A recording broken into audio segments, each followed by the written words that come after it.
আল্লাহর নবী বলেছেন, লা ইউমিনু আহাদুকুম হাত্তা আকুনা হাব্বা ইলাইহি মিন ওয়ালিদিহি ওয়া ওয়ালাদিহি ওয়ান নাসি আজমাইন। এক কথায় সব কিছুর চাইতে বেশি যে নবীজিকে ভালোবাসতে পারবে না, সে কোনোদিন ঈমানদার হতে পারবে না। আজকে আমরা শপথ নিয়েছি ঈমানদার হয়ে বাড়িতে যাব, তাহলে এইখান থেকে সিদ্ধান্ত নেন। বিগত সময়ে নবীকে গালি দিয়েছে, আমরা প্রতিবাদ করেছি গিয়ে যখন ওই মুহূর্তে আমাদের উপরে গুলি হয়েছে তখন।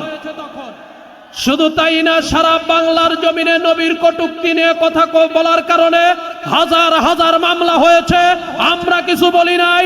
কিন্তু বর্তমান সময়ে আমরা তাকিয়ে দেখতেছি এক শ্রেণীর নাস্তিকেরা, রামবামেরা আমার আপনার নবীকে নিয়ে, আমার আপনার হৃদয়ের স্পন্দন নবীকে নিয়ে আবার কটূক্তি করার ষড়যন্ত্র চালাচ্ছে।